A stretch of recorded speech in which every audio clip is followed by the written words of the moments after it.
আসসালামু আলাইকুম সবাইকে। আমি নওশিন। আপনারা সবাই জানেন যে আমি হঠাৎ করে বিয়ের সিদ্ধান্ত নিচ্ছি। প্রায় 4 বছর হলো একাকিত্ব লাইফ যাচ্ছে আমার।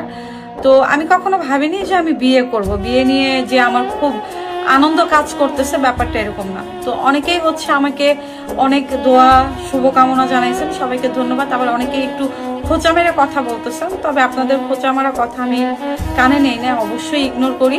অনেকেই ভাবতেছেন যে আমি হয়তো বা কোনো রিলেশনশিপে আছি, আমার কারোর সাথে কোনো সম্পর্ক নাই, কোনো প্রেম ভালোবাসার মধ্যে আমি নাই। আমি 2-3 দিন হয়েছে বিয়ের প্রপোজাল পাইছি। তো আমি অনেক ভেবে চিন্তে আমার মা চাচ্ছিল, আমার মা যেহেতু অসুস্থ, আমাকে নিয়ে অনেক বেশি টেনশন করে।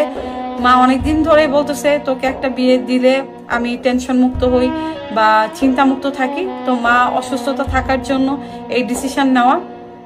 আর একাকিত্ব জীবন পার করলাম, প্রায় 4টা বছর শেষ হয়ে যাচ্ছে। তো বিয়ে নিয়ে যে খুব আনন্দ কাজ করতেছে এরকম না। আমি বিয়ের জন্য কিছুদিন সময় নিছি। আমি যদি বলি ছেলেকে কালকে বিয়ে করতে, কালকেই বিয়ে করবে তার ফ্যামিলি নিয়ে এসে, কিন্তু আমি একটু সময় নিছি, কারণ আমার কাছে হঠাৎ করে সবকিছু কেমন জানি লাগতেছে। সিদ্ধান্ত নিছি বিয়ে করব, এই জন্য আমি কিছুদিন সময় নিছি, 3-4 মাস হাতে সময় নিছি যে আমাকে একটু সময় দেওয়া হোক, আমি একটু ফ্রি হই, আমি একটু স্বাভাবিক হই, তারপর অবশ্যই বিয়ে করব।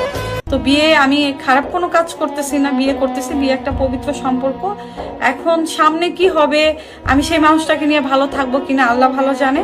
আর আমি কখনোই আমার লাইফে ভালো কিছু আশা করি না, কারণ আমার ভাগ্যটা অনেক খারাপ। তবে সবাই দোয়া করবেন।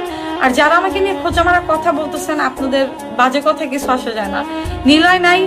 তাছাড়াও আপনারা আমাকে অনেক বাজে কথা বলে আসছেন, আমি সহ্য করে নিছি। আর এখনো আমার ধৈর্য শক্তি অনেক আছে মানুষের বাজে কথা সহ্য করার।